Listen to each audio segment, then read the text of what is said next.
Law 24, Play the Perfect Courtier, Part 2. Scenes of court life, exemplary deeds and fatal mistakes.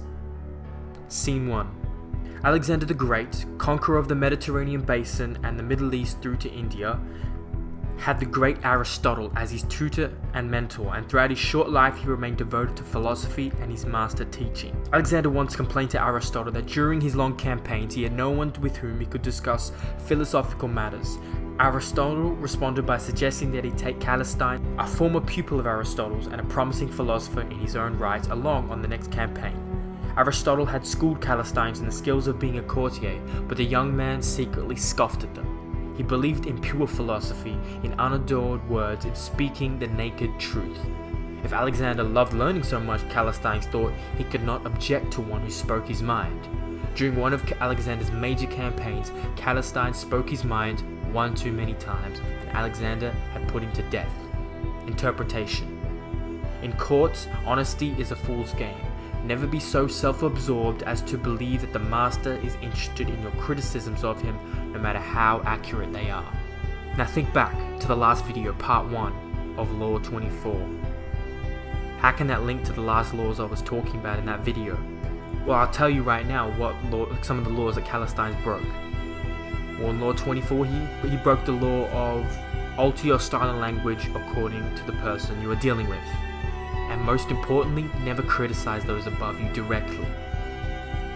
Callisthenes' arrogance got ahead of him, he contradicted those two laws, and he died. Scene 3. French architect Jules Mansart received commissions to design minor additions to the Versailles for King Louis XIV. Mansart's particular skill was to show the king's plans that purposely included something imperfect about them, often dealing with the gardens, which were not Mansart's specialty. The king, as Mansart expected, would point his finger exactly on the problem and propose how to solve it, at which point Mansart would exclaim for all to hear that he would never seen the problem that the king had so masterfully found and solved. He would burst with admiration, confessing the next king he was but a lowly pupil. Mansart consequently eventually received the prestigious royal commission. Although he was less talented and experienced than a number of other French designers, he was to take charge of the enlargement of Versailles. He was the king's architect from then on. Interpretation. Mansart had seen how many royal craftsmen in service of Louis XIV had lost their positions not through lack of talent, but through costly social blunders. Mansart always strove to make Louis feel better about himself, to feed the king's vanity as publicly as possible. Never imagine that skill and talent are all that matter. In court, the courtier's arts is more important than his talent.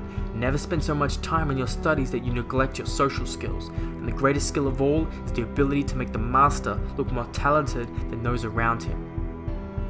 Now, how can this feed into your life? What if you're on the basketball team? What if you're on a sports team? And you have to feed somebody's ego a lot of the time, whether that be a coach or a better player on the team, in order to A, either get the ball, or 2, get court time. And this can be throughout any sport. So let's take it back to part 1 of Law 24, the previous video.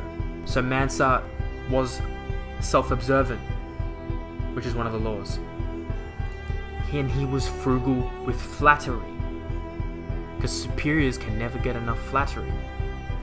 But he flattered very intelligently. He flattered indirectly by downplaying his own contribution, feigning mistakes that he knew were already there, but making the king feel better. He never appeared too perfect. Scene 7. In ancient China, Chao, ruler of Han, from 358 to 330 BC, got drunk and fell asleep in the palace gardens. The court crown keeper, whose sole task was to look after the ruler's head apparel, passed through the gardens and saw his master sleeping without a coat. Since it was getting cold, the crown keeper placed his own coat over the ruler and left. When Chao awoke and saw the coat upon him, he asked his attendants, "Who put more clothes on my body?" "The crown keeper," they said. The ruler immediately called for his official coat keeper and had him punished for neglecting his duties. He also called for the crown keeper, whom he had beheaded. Interpretation. Do not overstep your bounds. Do what you are assigned to do to the best of your abilities and never do more. To think that by doing more you are doing better is a common blunder. It is never good to seem to be trying too hard. It is as if you are covering up some deficiency. Fulfilling a task that has not been asked of you just makes people suspicious. If you are a crown keeper, be a crown keeper. Save your excess energy for when you are not in the court.